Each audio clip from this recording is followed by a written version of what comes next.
어린 자녀들에게 그들이 글을 읽고 또 배우기 시작할 때 제일 먼저 읽히는 것 중에 하나가 위인전입니다. 위인전과 영웅전, 위인이 항상 영웅일 필요는 없고 영웅이 항상 위인일 필요는 없지만 하여튼 훌륭한 사람, 훌륭한 사람을 자녀들에게 가르치고 그리고 사회에 소개하고 그리고 온 공동체가, 사람들이 사는 공동체가 그를 존경을 유지하는 이유가 있습니다. 그들을 통해서 어떻게 사는 인생이 제대로 된 인생인지를 배울 수 있게 되고, 또 어떤 사람이 우리의 공동체를 이끌어야 될지, 또 우리를 공동체를 이끌어야 될 사람을 어떻게 만들어야 될지, 이 숙제를 함께 풀어나갈 수 있기 때문입니다. 그렇기 때문에 위인전이나 영웅전은 문자가 보급이 되고 또 기록 문화가 생기기 시작할 때부터 고대로부터 남아있는 고전적인 기록 중에 빠짐없이 들어가는 게 위인전입니다. 플루타르크 위인전, 영웅전 이런 거요. 또 국가나 공동체가 기초하고 있는 신화들도 거의 빠짐없이 신화적인 위인과 영웅들의 이야기로 되어 있습니다. 그래서 지난 수천 년 동안에 인류 사회는 항상 위인들을 또 영웅들을 또 기억하고 가르치고 전하는 일을 계속 해왔었어요. 그런데 그 위인들과 영웅들의 이야기를 이렇게 보면 그 한 사람 한 사람의 이야기입니다. 그래서 한 사람 한 사람 그 인생에 감동적인 그런 이야기들이 몇 개씩 있게 나름입니다. 그런데 그게 워낙에 개인적이기 때문에 보편적이지가 않습니다. 그래서 지나치게 위인으로 만들고 지나치게 영웅화하는 일도 사실은 있습니다. 그러다가 20세기 중반에 들어와서 비로소 그 위인에 대한 제대로 된 학문이 발달하기 시작했습니다. 전에는 한 사람을 열심히 연구해서 그 사람의 인생에서 감동받을 게 무엇인지 이런 걸 찾았는데요. 상대적으로 최근에 와서 존경받는 또는 성공한 사람이라고 인정받는, 그리고 훌륭한 사람이라고 보편적으로 받아들여지는 사람들을 지난 역사 속에서 살아있는 사람들 중에서 수천 명씩, 1000명, 2000명씩 모아가지고 그들의 인생을 정리를 해서 어느 한 사람의 특정한 위인으로서의 특징이 아니라 성공한 사람, 또 훌륭한 사람들이 가지고 있는 보편적인 특징이 무엇인지를 연구하는 것이 상당히 최근 일입니다. 그동안에 발견한 게 꽤 많습니다. 왜냐하면 또 요새는 성공한다 그러면 항상 그게 돈 많이 번다 하고 연결되어 있기 때문에 사람들이 관심이 많습니다. 그래서 성공한 사람, 또 훌륭한 사람, 사람들이 부러워할 만한 사람들의 공통점이 무엇인가를 나열을 하는데, 그 중에 거의 빠짐없이 시대에 상관없이 문화에 상관없이 항상 빠짐없이 등장하는 게 하나 있어요. 성공하는 사람들은 자기 옆에 어떤 사람들을 둬야 할지 굉장히 까다롭게 정합니다. 성공한 사람에 안 들어가는 보통 사람들은 내 곁에 누구를 둬야 될지, 내가 누구를 가까이 해야 될지, 누구를 멀리 해야 될지, 이거에 대해서 별로 까다롭지가 않습니다. 그런데 성공한 사람들은 공통적으로 정말 예외 없이 자기 옆에 어떤 사람을 가까이 둬야 될지를 까다롭게 정합니다. 자기 친구, 같이 지내는 동료, 함께 동업하는 사람, 자기의 상사, 심지어는 자기 부하, 자기 주변에 있는 사람들을 굉장히 까다롭게 선택을 합니다. 그러면 대부분의 성공하는 사람들이 그 까다롭게 선택하는 주변에 두는 사람들의 기준이 뭐냐 이거죠. 그 기준에 제일 먼저 첫 번째로 등장하는 게 긍정적인 사람입니다. 성공하는 사람들은 비판적일진 몰라도 절대로 부정적이지 않습니다. 성공한 사람들은 옆에 부정적인 사람을 두고 견디지를 못합니다. 기질상 본능상 견디지를 못합니다. 피합니다. 도망갑니다. 곁에 두지 않습니다. 그리고 어떻게 해요? 항상 긍정적인 사람들 곁을 찾아갑니다. 그래서 성공하는 사람들 곁에는 항상 긍정적인 사람들이 있고 긍정적인 사람들 가운데서 성공하는 사람들이 나오게 됩니다.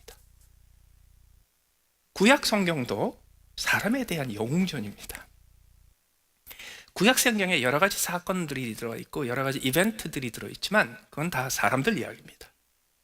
그 중에 훌륭하지 못한 사람, 성공하지 못한 사람들도 있지만 대부분의 경우 하나님의 백성 가운데 하나님께서 들어 쓰셨던 하나님의 사람들이 담겨 있는 게 구약 성경의 이야기입니다.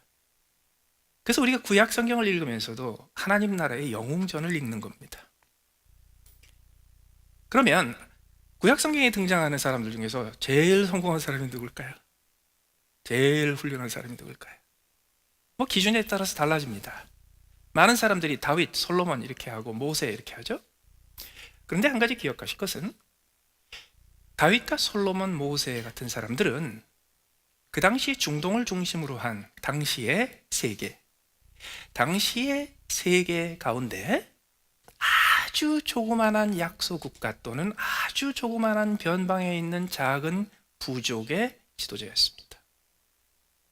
그런데 하나님의 백성 이스라엘 백성 가운데 온 세계를 지배하고 통치하는 영향력을 가질 정도로 그렇게 그냥 성공한 사람들이 있습니다. 대표적인 사람이 요셉과 다니엘입니다. 요셉과 다니엘. 그런데 요셉의 인생과 다니엘의 인생을 쭉 살펴보면 그 두 사람 가운데 아주 놀라운 특징이 하나 등장합니다. 극단적으로 긍정적입니다. 한 번도 절망한 적이 없습니다. 한 번도 낙심한 적이 없습니다. 아주 어렸을 때부터 평생 한 번도 낙심한 적이 없어요. 그리고 그들은 끊임없이 주변의 친구들이나 자기의 친형제들이나 자기의 식솔들이나 끊임없이 그들에게 긍정적인 영향을 끼칩니다. 그게 그 두 사람의 특징이에요.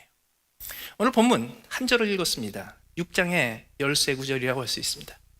오늘 본문에 다니엘이 등장합니다.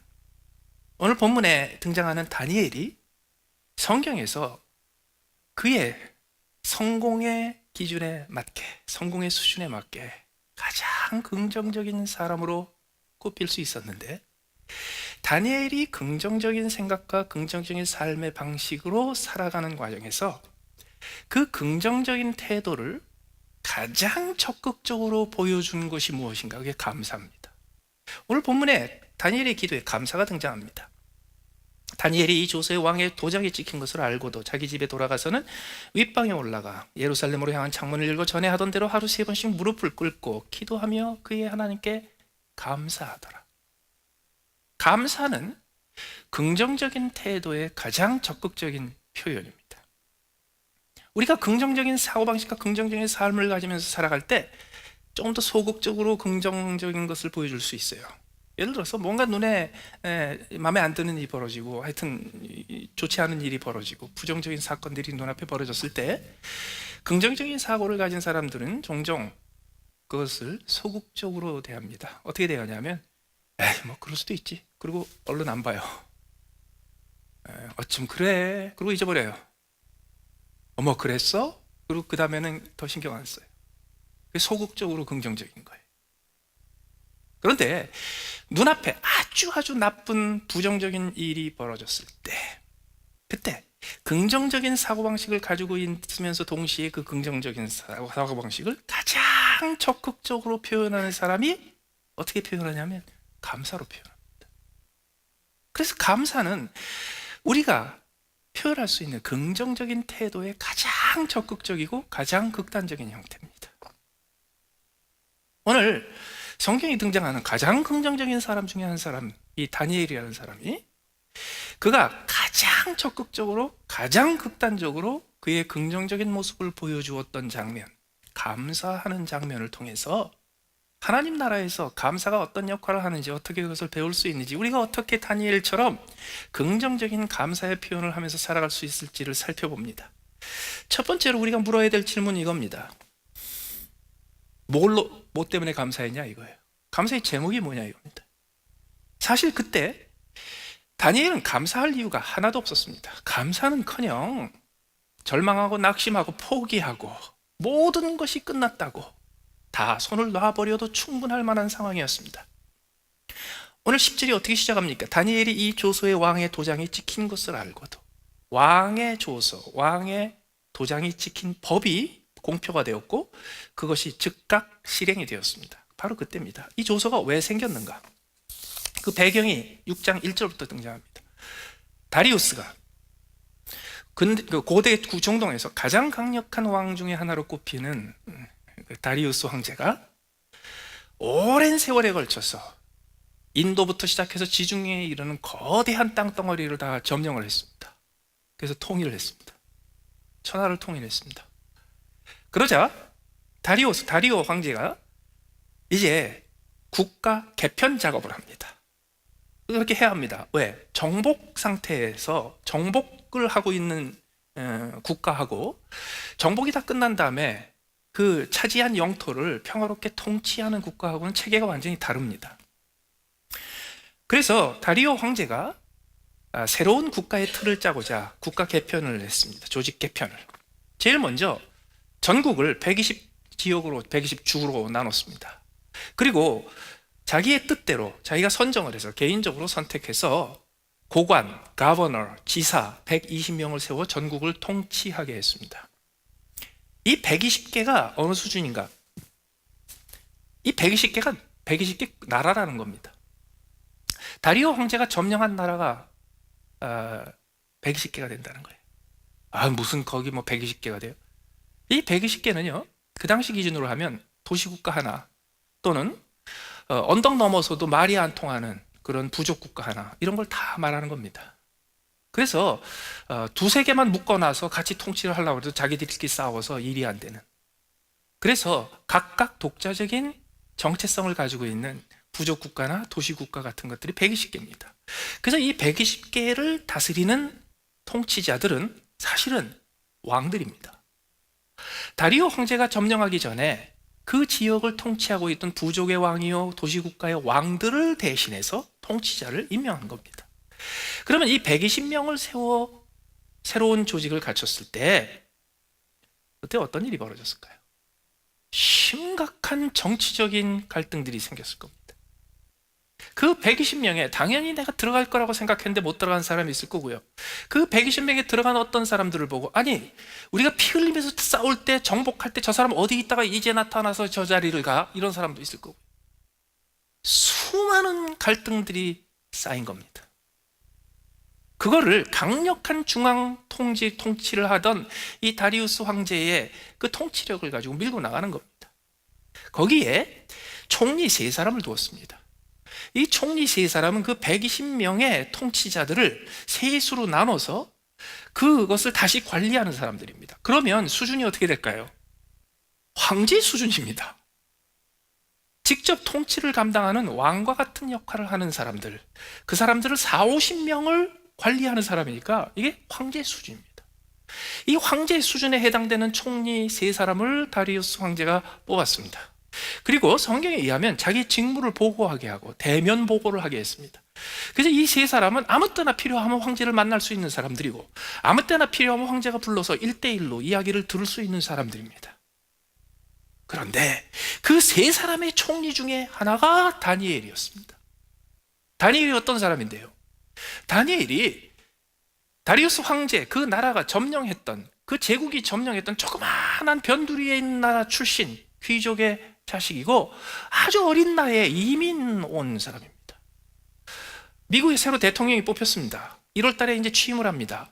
그래서 지금 여러 장관 자리를 임명하느라고 바쁩니다.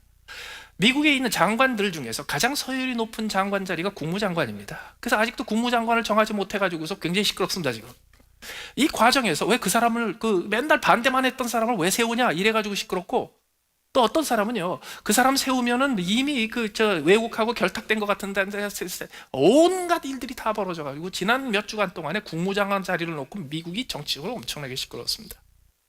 그랬는데 예를 들자면 내일 아침에 딱 그 대통령 당선자가 국무장관 후보를 딱 발표를 했는데요, 이 사람이 30년 전에 도망치다시피 빈털터리로 손에 10불 딱 쥐고, 그리고 미국에 빈털터리로 와서 정착한 이민자예요. 그럼 어떻게 될까요? 뭐 뒤집어지겠죠. 그 일이 벌어진 겁니다. 그러니까 다니엘이 그 세 사람의 총리 중에 한 사람으로 임명됐다는 것 때문에 수많은 사람들이 정적이 돼버렸어요. 어떻게 해서든지 그 다니엘을 흔들어 보려고, 떨어뜨려 보려고. 나머지 두 사람은 왜 그냥 지나갔을까? 나머지 두 사람은 어느 정도 자기 세력이 있고 기득권이었을 겁니다. 다니엘이 거기 딱 걸린 거예요. 그런데 성경에 보면요, 다니엘을 아무리 고발할 근거로 찾고자 했으나 아무 근거도 아무 허물도 찾지 못했다고 그래요. 다니엘은 정말 털어서 먼지가 안 나오는 사람이었어요.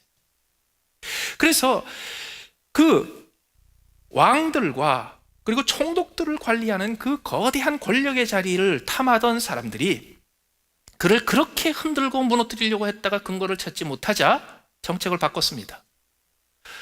국가의 법으로는 다니엘을 어떻게 해볼 길이 없다. 이게 대단한 거죠.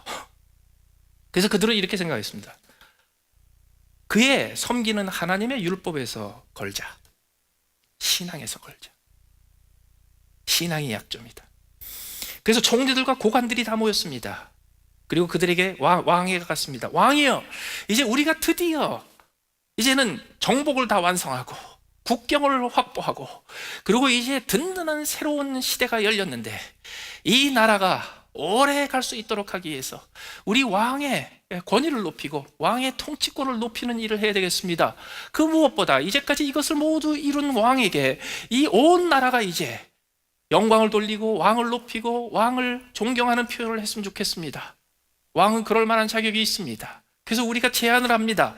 앞으로 30일 동안 어떤 신에게든지 어떤 사람에게든지 아무것도 구하지 못하게 하고, 만약에 어떤 사람이나 어떤 신에게든지 무엇인가를 구하면, 구한다는 말이 뭐냐 하면 청원을 한다는 겁니다. 청원. 아무에게도 청원을 못하게 하고, 만약에 사람이나 어떤 존재에게 무엇인가를 청원하면 그 사람은 즉각 사자굴에 넣기로 법을 만드십시다. 이렇게 해야 나라가 든든해집니다. 이렇게 해야 나라의 기강이 있습니다. 이렇게 해야 지난 몇 달 동안 시끄러웠던 이 정치적인 갈등이 해결이 됩니다. 왕이 그거를 좋게 들어서요, 오케이 했습니다. 그리고 법을 만들고 거기다가 도장을 딱 찍어서 즉각 실행을 했습니다. 그게 그 상황이에요. 다니엘이 왜 몰랐을까요? 다니엘이 그거를 막으려고 왜 노력을 안 했을까요? 역부족이었어요. 다니엘이 그 조서의 내용을 왜 몰랐을까요? 모를 리가 없어요. 알았겠죠. 그리고 다니엘은 압니다. 그 법이 통과된 이유는 120개로 나눠져 있던 전국에 있는 백성들을 통치하고 그들에게 뭔가를 보여주려고 한 게 아니고 자기를 잡아넣으려고 했던 법이라는 걸 너무너무 잘 알았습니다. 그리고 다니엘은 분명히 알았습니다. 내가 이 함정에서 벗어날 길이 없다. 그때 다니엘이 했던 게 뭐예요? 왕의 도장이 찍힌 것을 알고도 자기 집에 들어가서는 윗방에 올라가 예루살렘으로 향한 창문을 열고 전에 하던 대로 하루 3번씩 무릎을 꿇고 기도하며 그의 하나님께 감사했습니다. 그거를 다니엘의 일거수일투족을 24시간 감시하고 있었던 정적들이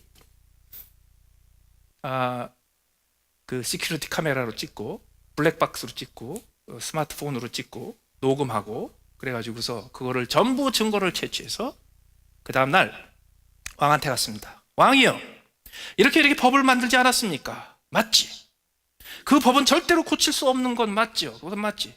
그런데 왕이요, 사로잡혀온 유다 자손 중에 다니엘이, 이게 뭐냐면 깜도 안 되는 사람이, 신분도 천한 사람이, 이 자리에 있을 수가 없는 사람이 지금 왕이 정한 그 법을 존중하지 아니하고 하루 3번씩 기도했습니다. 여기 증거가 있습니다. 그 말을 듣고 왕이 너무너무 놀래가지고요, 어떻게 해서든지 다니엘을 구원해 보려고 하루 종일 애를 썼다 그래요. 다시 말해서 리걸 루폴이 있는지, 법에 어떻게 빠져나갈 구멍이 있는지, 어떤 정치적인 해법이 있는지 하루 종일 했는데요, 길이 없어요. 다 막혔어요.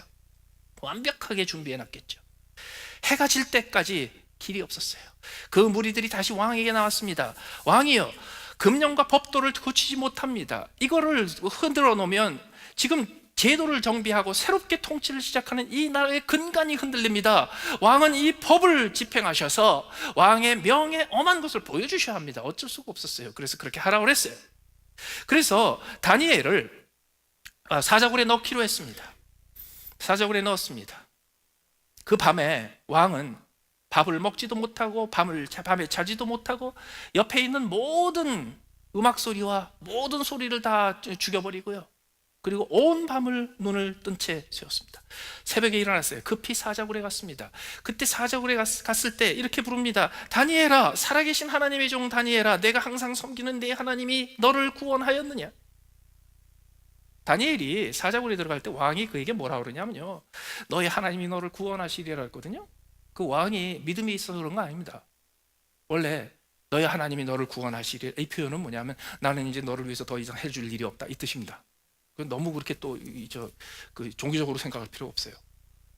미국 돈에 In God We Trust라고 돼 있다고 미국은 기독교 국가인데 그러시면 안 됩니다.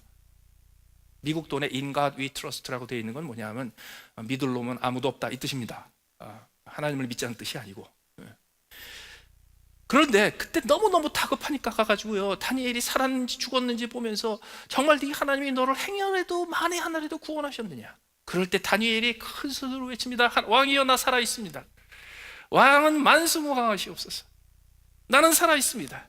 그가 천사를 보내서 사자들의 입을 다 봉하였고 나를 상하지 못하게 했으며 그분이 내가 아무런 죄가 없고 무죄하다고 나를 입증해 주셨고, 그리고 왕이여, 내가 이제 소소합니다. 나는 왕에게 조금도 해를 끼친 적이 없습니다. 왕이 크게 기뻐하여 명하여 다니엘을 건져내고요, 그 집을 굴이 옆으로 이렇게 빠진 굴이 밑으로 판 굴이거든요. 그래서 거기서 건져 올리고, 그리고 성경에 보면 다니엘을 참소한 사람들을 전부 끌어오게 하고 그들의 처자들과 함께 사자굴에 던져넣게 했는데, 성경에 이 기가 막힌 드라마틱한 장면이 나옵니다. 하여튼 그런 그림까지 그려놔요, 성경에서. 그들을 사자굴에 던졌는데 사자들이 하도 배도 고팠는지 이게 사람들을 이렇게 던졌는데 이 사람들의 발이 바닥에 닿기 전에 사자들이 낚고챘다 그래요. 꼭 프리스비 낚고채는 개들처럼. 끔찍한 일이 벌어진 거죠. 그리고 다리오 왕이 온 땅에 모든 백성과 나라들과 언어가 다른 모든 사람들한테 조서를 내립니다. 그 조서의 내용은 뭐냐면 다니엘의 하나님이 진짜 하나님이다. 모든 영광은 그에게 돌릴 것이며 이제 너희들은 그분을 공경하고 살아라. 이런 영을 내렸어요. 그게 이 스토리입니다. 이런 상황에서 다니엘이 뭐 때문에 감사했을까요? 감사할 제목이 뭐였을까요? 없어요, 하나도. 따지고 보면 감사할 일이 하나도 없는 거예요. 그런데 그때 다니엘이 감사했어요. 여기서 우리가 배울 다니엘의 감사가 뭔지 아십니까?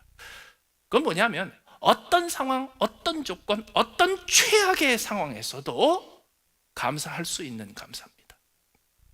어떻게 그게 가능하냐고요?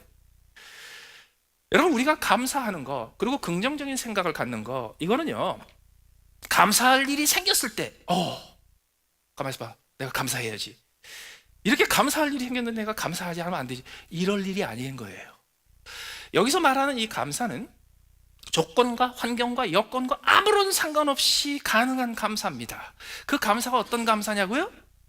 계속해서 지속적으로 항상 감사하는 겁니다. 이 감사를 배운 사람들은 그 다음부터 어떻게 되냐면 조건과 환경과 여건에 영향을 받지 않습니다. 오히려 내 눈앞에 어떤 조건과 어떤 여건과 어떤 환경이 펼쳐지든지 그 모든 조건과 여건과 환경이 내게는 다르게 보입니다. 어떻게? 그게 나쁘지 않게 보여요. 그게 좋아 보여요. 그래서 남들은 거기서 잘못된 것만 보는데요, 내 눈에는 좋은 것들만 보여요. 그게 극단적인 긍정의 특징이에요. 극단적인 긍정이 극단적인 액션, 적극적인 액션으로 등장하는 이 감사가 몸에 배인 사람들은 보는 것 자체가 달라져요. 그들이 세상을 보는 게 달라져요. 왜? 그들이 특수한 사람들이니까. 그래서 감사를 헤아리는 게 아니에요. 감사의 조건들을 찾는 게 아니에요. 저는 거기서 하루에 3번씩 꼬박꼬박, 그것도 잠깐 앉아가지고 1분 동안 기도한 게 아니고 상당한 시간을 기도했을 때 그 기도의 내용이 전부 감사로 가득 찼을 때 도대체 다니엘이 어떤 감사를 했을까? 저는 그런 감사도 했을 것 같아요. 하나님, 내가 하나님 앞에 감사하는 걸 감사합니다. 내가 하나님 앞에 여호와의 이름을 부르고 엎드릴 수 있는 것을 감사합니다. 심지어요, 이 감사의 적극적인 표현으로 긍정적인 마음을 표현하고 간직하는 사람들은 그 결과로서 눈앞에 닥친 상황들에 대해서 지나치게 요란하게 반응하지 않습니다.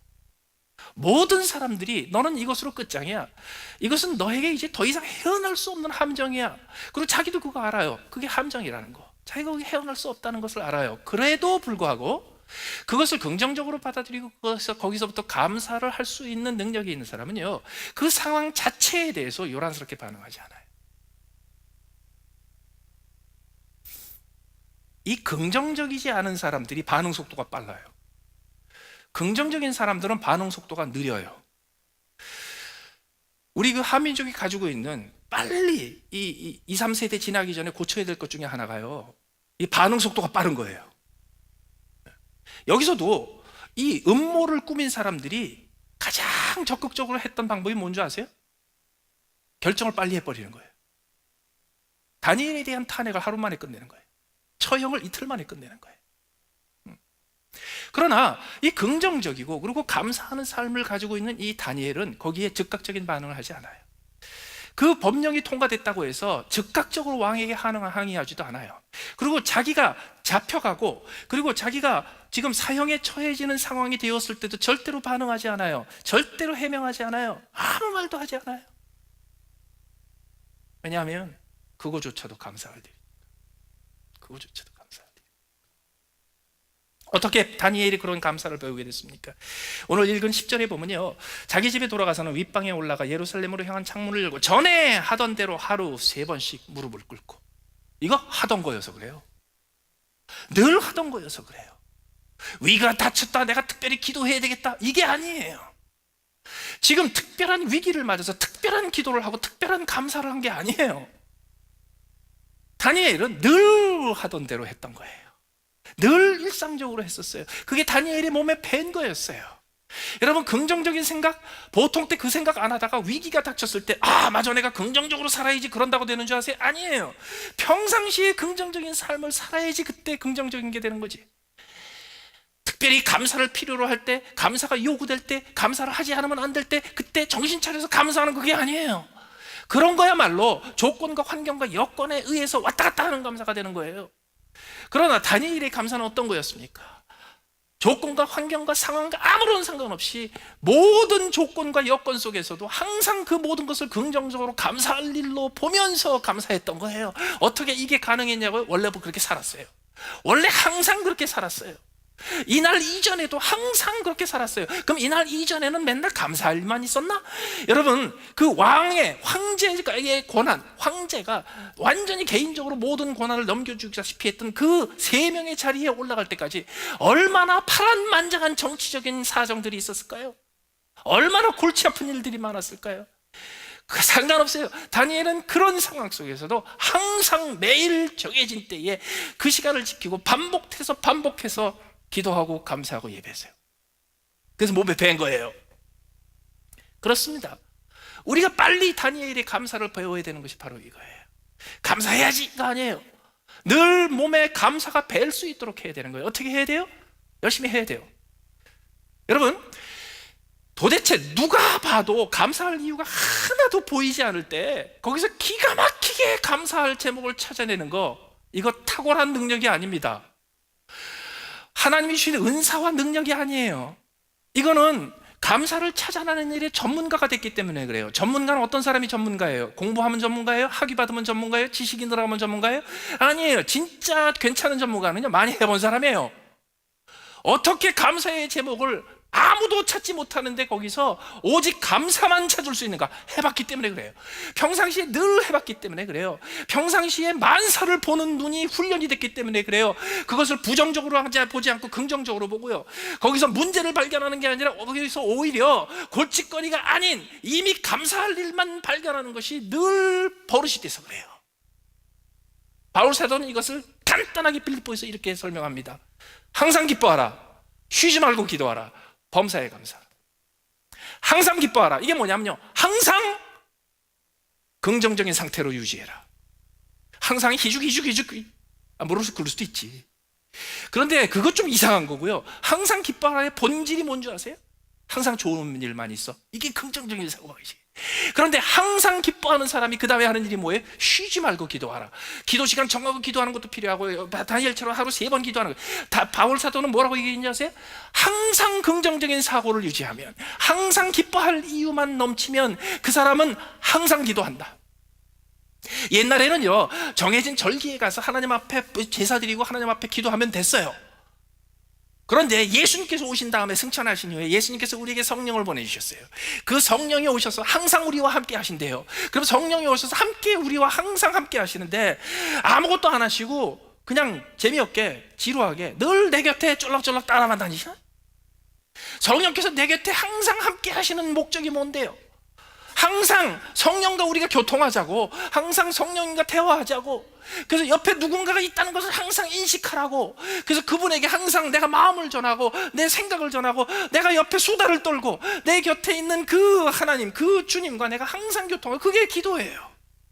다시 말해서 항상 기도하라라는 건 뭘 요구하는 겁니까? 항상 기도하는 상태를 유지하라는 거예요. 항상 하나님이 내 곁에 계시고 성령께서 내 곁에 계신다는 사실을 인식하고, 그분을 무시하지 말고, 그분 지루하게 하지 말고, 그분 왕따시키지 말고, 그분 투명인간으로 여기지 말고, 그분과 끊임없이 대화하라는 게 항상 기도하라는 거예요. 그런데 항상 기도할 때 거기에 범사에 감사하라고 그랬죠.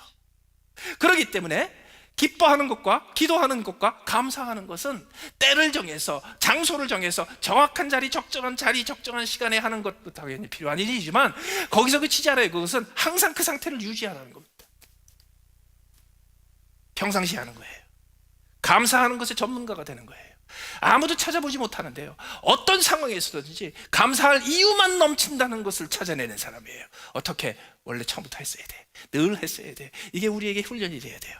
더 나아가서 오늘 본문에 다니엘이 기도하면서 감사했을 때, 하나님이 그 감사의 제사를 받으시고 감사의 기도를 받으셔서 하나님께서 전에도 없었고 후에도 없었던 기적을 베푸셨는가?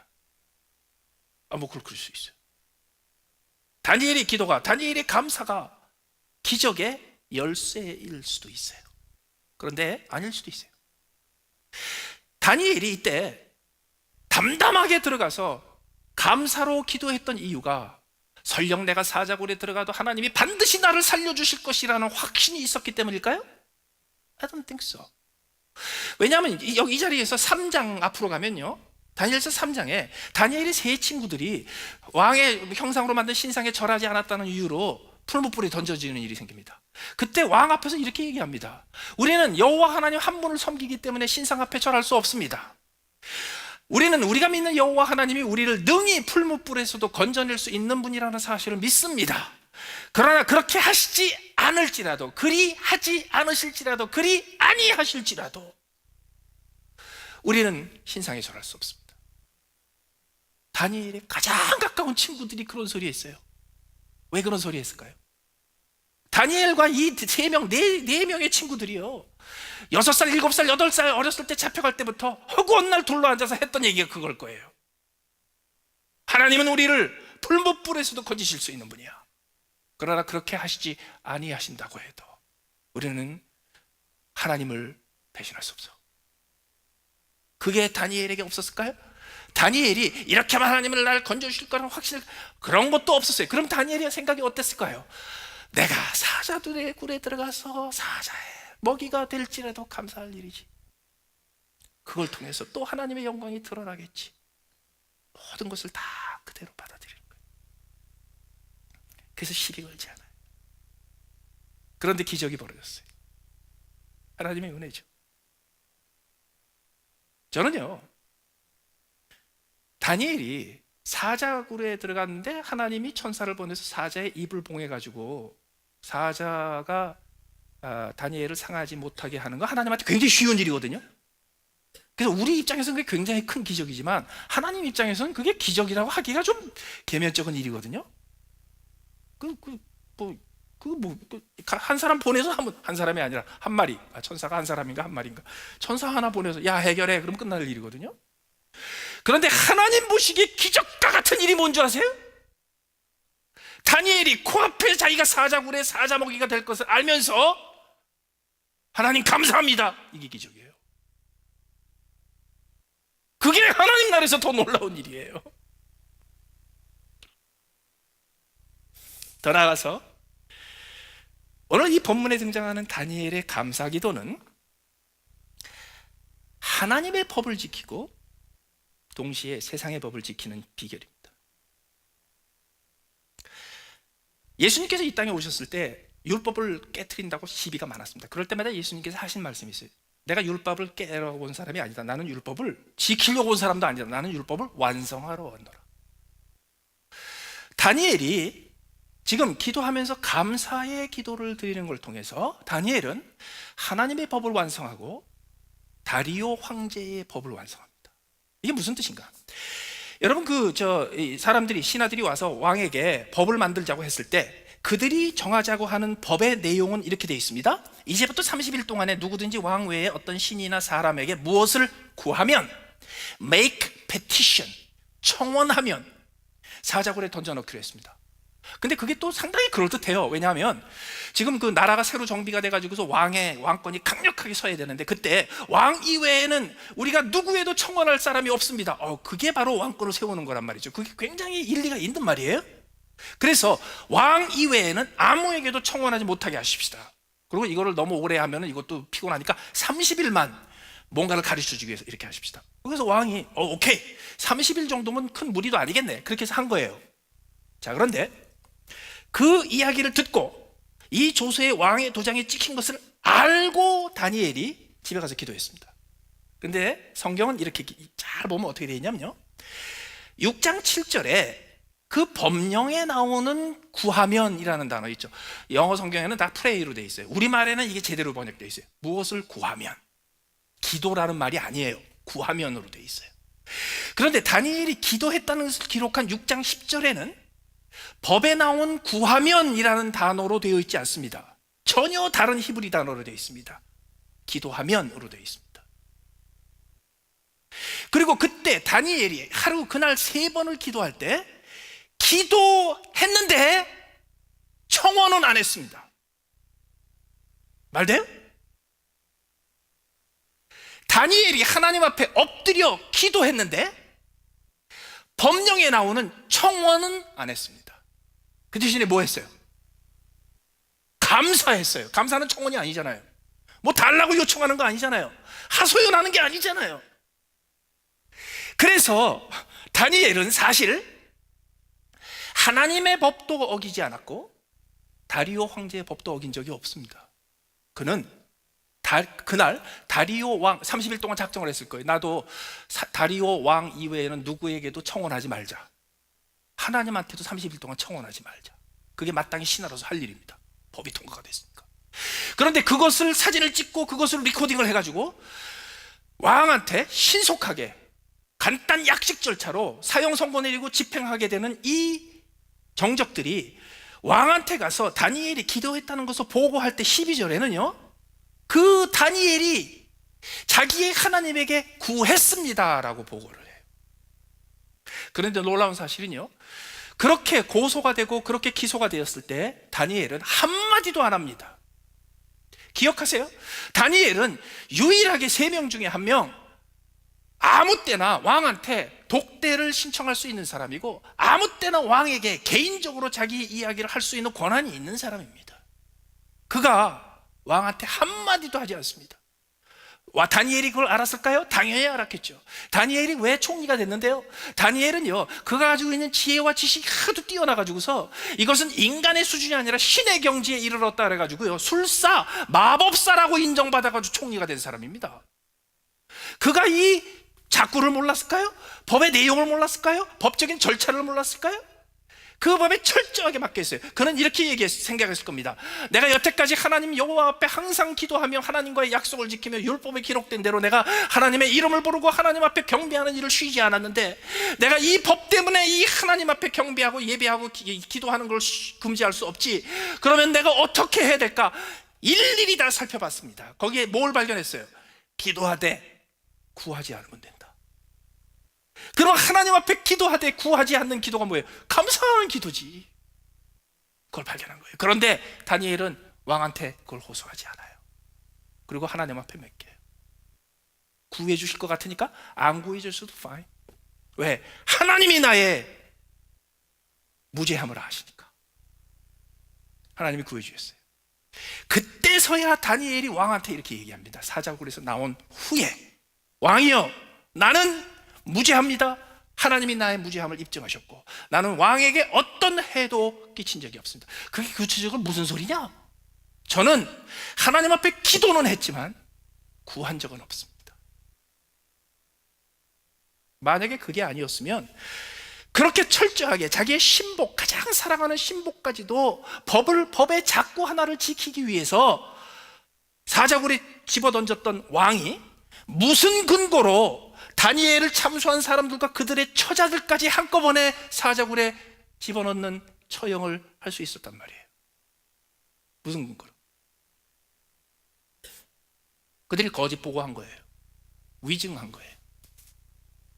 다니엘은 구한 적이 없어요. 기도는 했지만, 감사를 했지 구한 적은 없어요. 그거를 왕한테 얘기했을 거예요. 왕이요, 여기에 근거가 있습니다. 나는 법령에 정해진 대로 구한 적이 없습니다. 나는 감사했을 뿐입니다. 그 말을 듣고 왕이 얼마나 반가웠을까.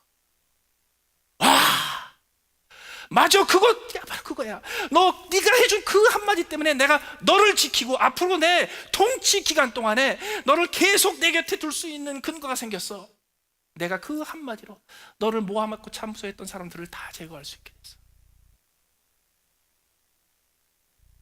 감사는 그래서 하나님의 법과 세상의 법을 한꺼번에 완성시킵니다.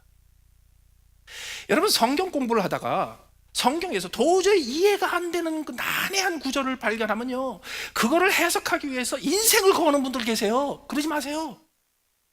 그렇게 인생 낭비하지 마세요. 왜? 답 못 구해요. 내가 도저히 이해 안 되는 부분이 탁 등장하면 이렇게 생각하세요. 역시 하나님의 말씀이니까 내 수준보다 높겠지. 이거를 내가 어떻게 이거를 깨달아 봐야지 하는 것 자체가 교만입니다. 성경에서 난해한 게 당연히 있어야 합니다. 그 성경의 수준을 말하는 게 아닙니다. 내 수준을 말하는 거지. 그래서 그런 문제가 생길 때마다 제가 성경 공부할 때 늘 이렇게 조언해 드리는 게 있어요. 그게 뭐냐면, 성경의 난해한 구절, 이해가 안 되는 구절, 내가 도저히 납득할 수 없는 성경 구절이 등장했을 때 쓸데없이 그러니까 성경이 틀렸어, 말도 안 돼, 어떻게 이런 게 있어, 이러지 마세요. 내가 모르는 게 있겠지, 그러고 넘어가세요. 근데 문제는 뭐냐면, 그럼 왜 뭐 하려고 그걸 거기다 기록했냐 말이에요. 예? 뭐 쓸모가 있으니까 기록했을 거 아니에요. 그 쓸모가 뭔지 아세요? 내가 행할 바를 가르쳐주기 위해서 쓴 거예요. 그러면 내가 그 구절은 내가 이해는 못하지만 내가 행할 바는 얻어야 될 거 아니에요. 그렇죠? 그래야지 이게 본전 건지는 거 아니에요? 그래서 여러분, 그 구절을 풀지 않아도 내가 어떻게 행할 바를 찾을 수 있도록 결론을 내는 방법을 가르쳐 드릴게요.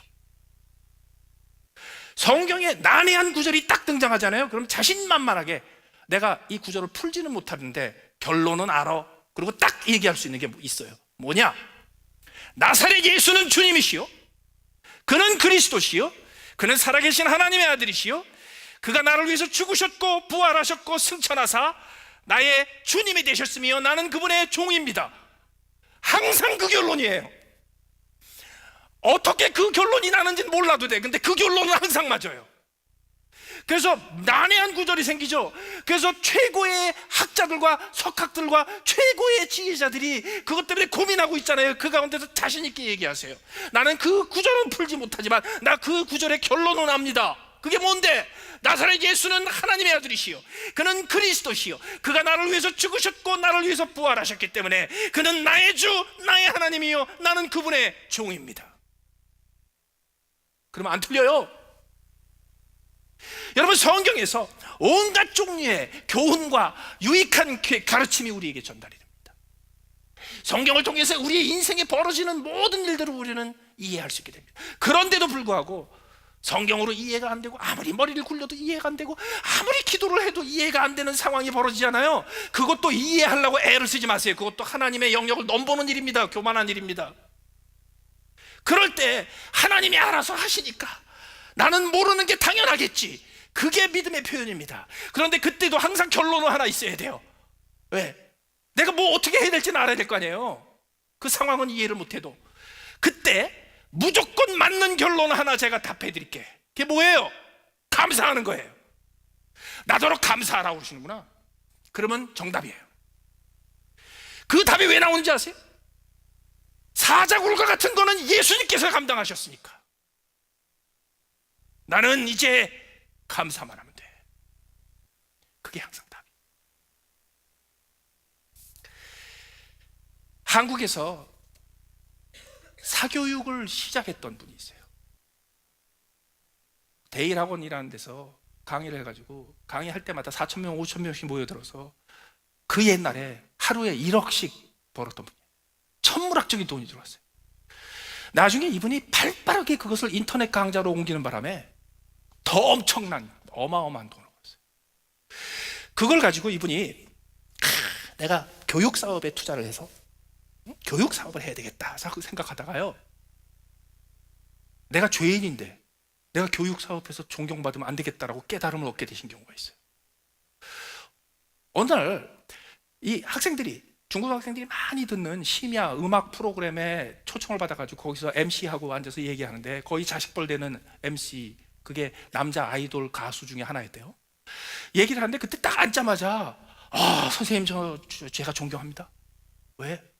저는요 고등학교 때 학교 다닐 때 공부 치지리도 못했고 공부하기 제일 싫어하는데 공부하기를 그렇게 좋아하시고 그렇게 공부를 잘하시고 그렇게 성적이 좋으시니까 저는 선생님 존경합니다 그러더래요. 그때 이분이 충격을 받으셨어요. 왜 충격을 받았냐면 공부 못하는 것을 부끄럽지 않게 여기면서 말할 수 있는 게 가능하구나 라는 거.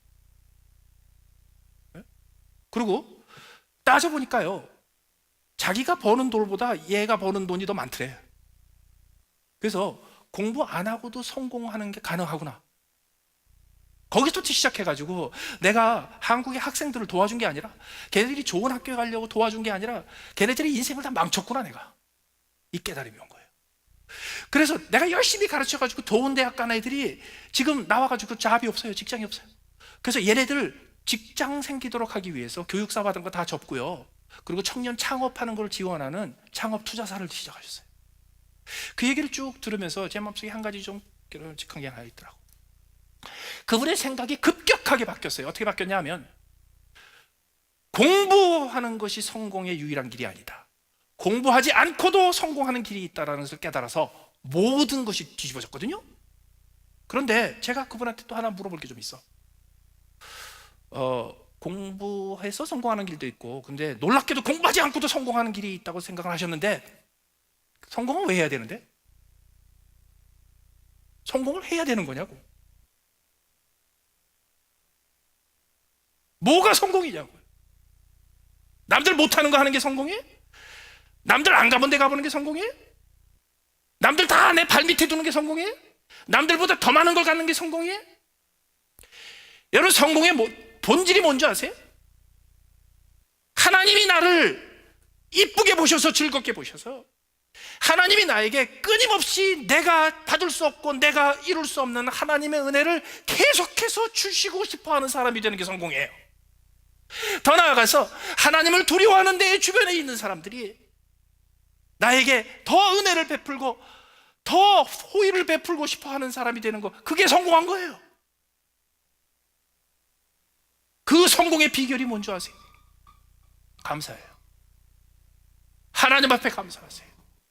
그리고 여기 나오는 다니엘처럼요, 하나님의 법을 지킬 뿐만 아니라 자기의 상전되는 왕의 법도 목숨 걸고 지키려고 노력하세요. 어떻게 그게 두 가지가 가능하냐고요? 포기하지 않으면 가능합니다. 하나님은 반드시 피할 길을 내십니다. 일로 가면은 일로 못 가고, 일로 가면 일로 못 가고, 맨날 우리의 인생이 그런 것 같아요? 아니에요. 항상 세 번째 길이 있어요. 항상 하나님께서 양쪽을 다 완성할 수 있는 길을 준비를 해주세요. 그런데 종종 그 길은요, 목숨을 걸어야 될 때도 있어요. 그러나 그 길은 있어요. 그 길을 얻을 때 비결이 뭔지 아세요? 감사해요. 어떤 상황에서도 감사하는 거예요. 이제 다니엘의 감사를 배웠어요. 어떤 상황에서도 감사를 뺏어가는 상황이 아니라 모든 상황을요, 감사가 넘치는 상황으로 보는 눈을 얻으시고, 그래서 아무리 둘러봐도 감사밖에는 이유가 없는 그런 인생을 살아가시면서요, 그 인생 가운데서 하늘의 법을 완성하고 이 땅의 법을 완성하고 하나님 앞에 기쁨을 드리고 이 땅에 나를 사랑하는 모든 사람들한테 기쁨을 드리면서 하나님 앞에 감사의 제사와 모든 사람들한테 감사의 표현을 통해 하나님의 은혜와 하나님의 사람들의 은혜를 온통 독차지하는 하나님의 은혜 받는 자녀들이 되시기를 예수님의 이름으로 축원합니다. 같이 기도하시겠습니다.